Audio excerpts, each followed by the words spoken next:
Salut la compagnie, c'est Jules Melon et aujourd'hui dans un procédé critique, je replonge dans les affres, le mot est bien choisi, du cinéma d'Abel Ferrara, que j'ai découvert il y a plusieurs années avec son Bad Lieutenant. Faudra que j'y revienne parce que j'étais un peu perplexe à l'époque.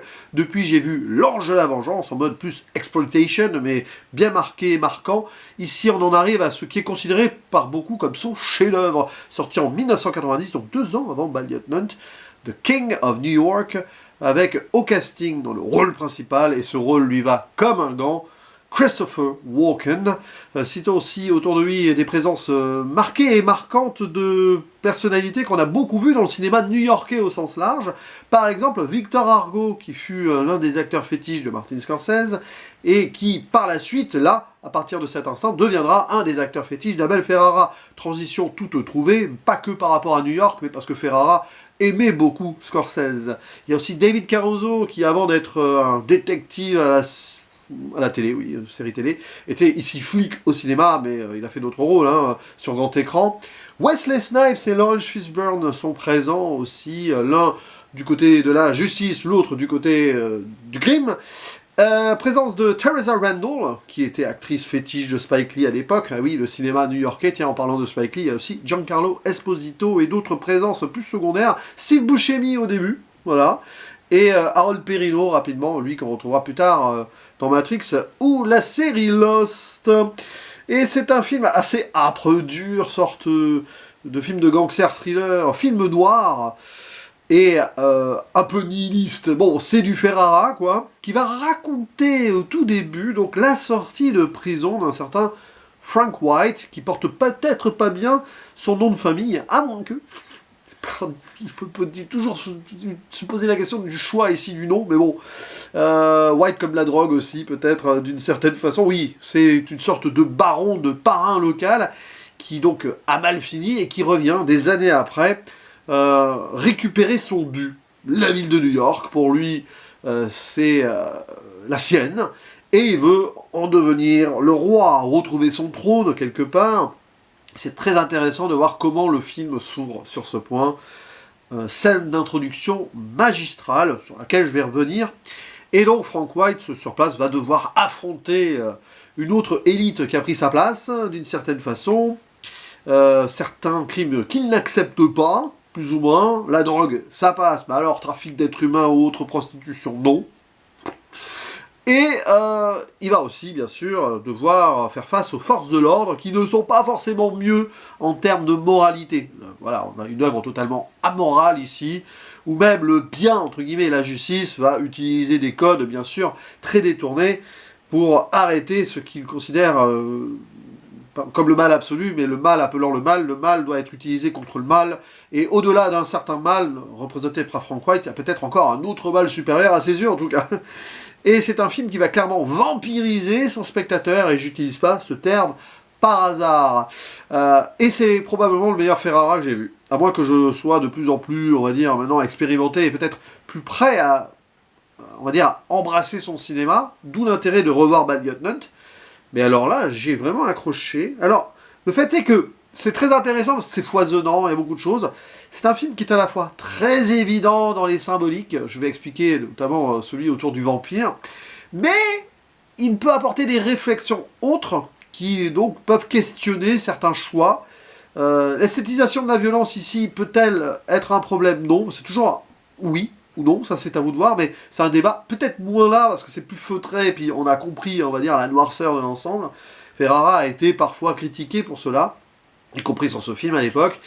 Mais je trouve qu'ici, de toute façon, vu qu'il entre le propos dans une sorte de côté obscur total, le film est quasiment à 100% nocturne de toute façon, hein, il n'y a pas de mystère. Et donc c'est un film à la fois évident, très évident même, sur pas mal de choses, mais qui peut aussi porter la possibilité de certaines analyses, peut-être suranalyse aussi, ça c'est toujours le souci quand on rentre un petit peu trop dans les détails et que bon, on interprète, mais l'important c'est le ressenti aussi, ce qu'on peut en tirer par rapport aux images, aux atmosphères, aux ambiances.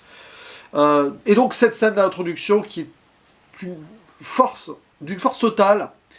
Il est en prison, alors d'ailleurs c'est que voilà, côté sombre, écran noir, là où le générique défile, pouf, petit travelling, on voit donc notre Frank White derrière les barreaux d'une prison, mais il va en sortir. Intéressant ça.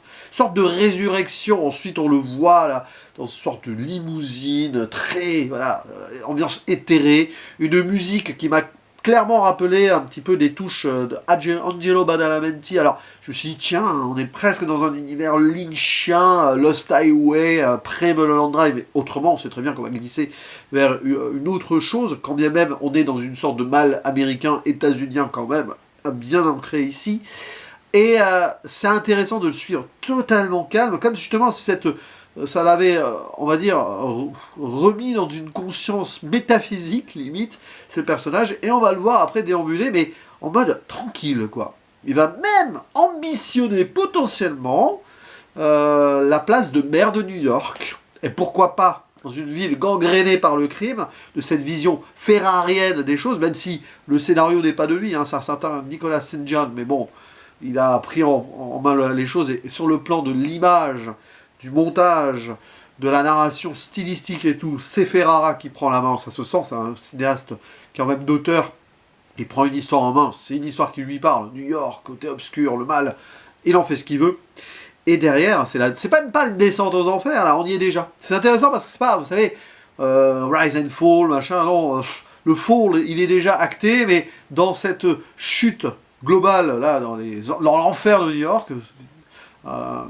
côté urbain totalement déshumanisé pour plein de raisons, eh bien il va tenter, lui, de remonter la pente. Mais bon, peu importe, on sait très bien comment ça se terminera. Il y a un côté presque messianique. Il se prend pour le messie local, quoi. Donc christique, d'une certaine manière, mais surtout vampirique. Et c'est ça, très vite, hein, cette idée de...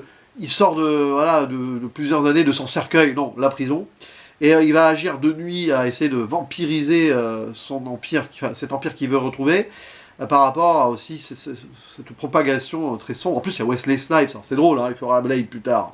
Mais pas encore là. Il n'y est pas encore. Il fait bien Blade, hein, oui, c'est bien ça. Je suis en train de vérifier, oui, c'est après. 98, ouais. Bon, parce que j'étais... Non, de toute façon, pas avant 90, c'est sûr. Mais cette idée-là m'a... a germé dans mon esprit, a trotté dans ma tête, et jusqu'au moment où il y a une scène au cinéma où on voit Nosferatu. Et là, je me suis dit, en plus Nosferatu, c'est vraiment le film de vampire très sombre, avec cette idée de peste, avec les rats et tout, et une sorte de contamination, de propagation du mal. Là, c'est pareil, mais avec la drogue. Et c'est intéressant de voir à quel point, en plus... Alors là, c'est là où on a la belle ambiguïté du film, quand même. C'est-à-dire que Frank White, il est persuadé, à sa manière, d'être une sorte d'idéaliste et d'agir pour le peuple. Il faut savoir qu'Abel Ferrara, il porte une sorte d'héritage d'un cinéma, certes scorsésien, mais aussi bressonien, alors peut-être un peu moins là, mais quand même, il y a cette idée, la culpabilité, elle est tout le temps là. Mais surtout, j'ai envie de dire, pasolinien. Parce qu'il a fait un film sur Pasolini, hein, qui n'a pas très bien été reçu, je crois. De toute façon, tous les films de Ferrara récents de ces 20 dernières années, à minima, sont pas bien reçus, je crois.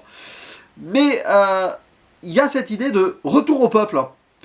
C'est-à-dire que oui, il veut vraiment, clairement, il a l'air d'être convaincu, c'est bizarre parce que il agit pour son intérêt, pour être le roi et tout, d'accord, mais derrière, il a une idée, c'est d'être une sorte de Robin des Bois, très obscur quand même, à éliminer les élites, les nantis, et donc par exemple, à un moment, il y a une sorte d'hôpital là, qui veut pas voir fermer, il veut aider la population, et même d'ailleurs ses bras droits un peu là, gangster, à un moment on en voit un, hein, celui joué par Laurence Fishburne, hein, si je ne me trompe pas, donner de l'argent à un petit qui a l'air dans le besoin.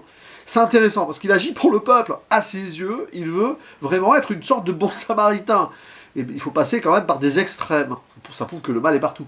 C'est même pas un film sur la chute du rêve américain, le rêve désabusé.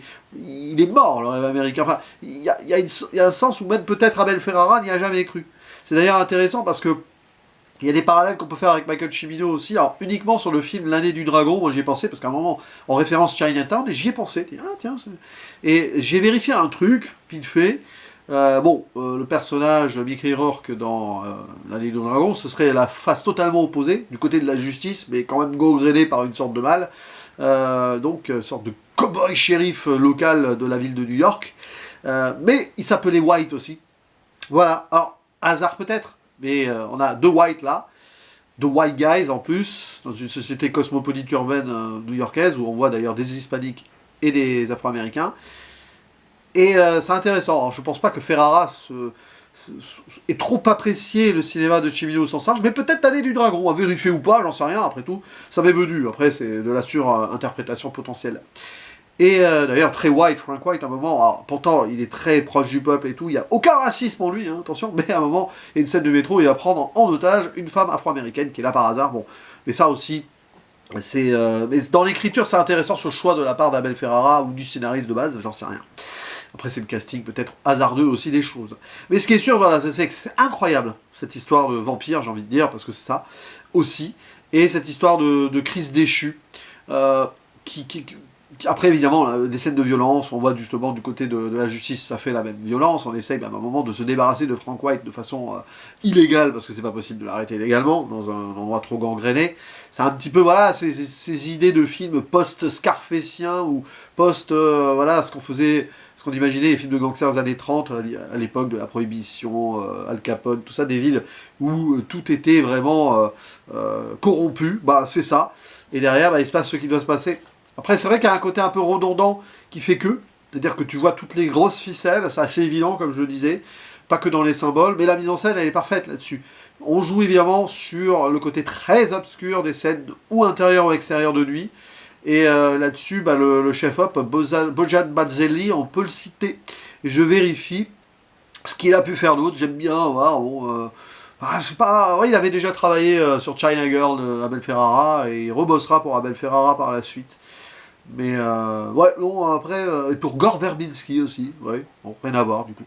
Mais intéressant de voir ce travail-là, qui épouse parfaitement, du coup, ce mal qui est présent et qui est tout le temps là.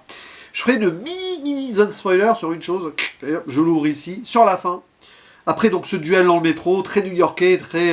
ces films où qui se passe à un moment, il y a des scènes dans les métros et tout. Alors là, peut-être qu'il y a une référence à Friedkin, mais pas vraiment. C'est plus dans la confrontation ici qu'une sorte de poursuite, combien même. Frank White, donc, il va, voilà, il y a des scènes, évidemment, à un moment, il va même tuer après un enterrement, enfin, il n'y a aucune morale, hein. Tout le monde est tombé au plus profond, là, quand bien même il y ait des idéaux, on ne sait pas si on doit y croire ou non. À la fin, Frank White doit mourir et il meurt. Et il meurt, alors moi j'aime beaucoup la façon dont il meurt blessé, alors que la police l'encercle, qui va peut-être être abattu par la police, non, il meurt avant, quand même, de ses blessures. Il veut dire que c'est comme s'il gérait le timing de sa mort, ça donne l'impression. Mais surtout, il meurt au bout de la nuit, avant que le petit matin se fasse. Bah oui, c'est un vampire. Donc moi j'ai beaucoup souri à la fin, mais pourtant c'est pas très drôle.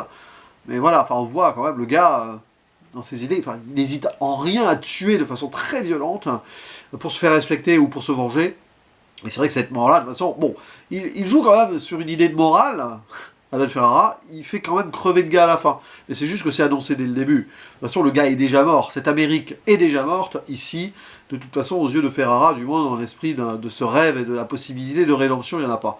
Donc là, finalement, Bresson, pas trop. Hein, il bressonise peut-être une idée de propos, mais après, ça se retourne complètement, et c'est encore plus dark et obscur que Scorsese. Et quelque part, avec ce film, d'ailleurs, il s'émancipe presque, quand bien même il y a quelque chose potentiellement de scorsésien. Après tout, Scorsese a déjà fait un film nocturne new-yorkais 5 ans auparavant, After Hours, dont j'ai parlé il y a quelques semaines. Mais je pense que ici, il s'émancipe et il installe totalement son style. Peut-être justement avant un Bad Gut Note qui va être un peu à part, bien que dans une certaine logique. Je ferme la zone spoiler et donc je conclus en disant que bah, c'est très bien, hein, The King of New York. Alors c'est âpre évidemment, c'est pas joyeux, bon ça c'est sûr. Vous n'avez pas lancé un film d'Abel Ferrara en mode « Ah tiens, je vais regarder un feel good movie !» Ben non, bien sûr que non. Il n'y a pas beaucoup d'espoir, l'obscurité est là, le mal est là, le rêve américain est un cauchemar depuis très longtemps, à moins qu'il n'ait été qu'un cauchemar de toute façon, du moins pour une grande partie de la population qui subit. Et ici c'est intéressant de voir quelqu'un qui essaye justement d'écraser une élite, mais en fait, quand bien même il y arrive ou non, ça, je ne vais pas revenir à la zone spoiler là-dessus, mais si jamais c'est le cas, il redeviendra une élite qui de toute façon reproduira les mêmes problèmes. De toute façon, lui-même étant peut-être devenu une sorte de bras droit du mal, parce qu'il a été créé par le mal, et il voit le mal au-delà du mal, mais bon, le mal est partout. Vraiment, mais partout. Même du côté des soi-disant flics pour la justice. Tout le monde ici est logé à la même enseigne. Il y a quelques petits personnages secondaires et tout qui subissent, mais on les voit très peu, en fait. On les voit très peu. Notamment les personnages féminins.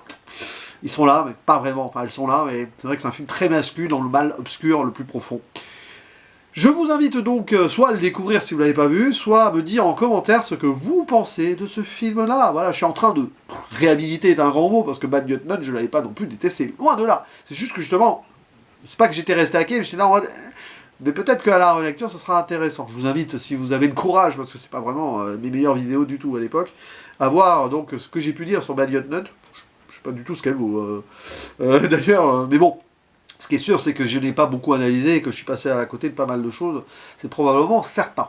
Donc, à vous la parole concernant The King of New York, concernant au cinéma de Ferrara, ses influences, ses références, son émancipation ici. On en parle par rapport à tout ce que j'ai pu dire avant là, le symbolisme. Je ne vais pas trop parler même du côté religieux, un petit peu, mais pas trop. Mais il est là.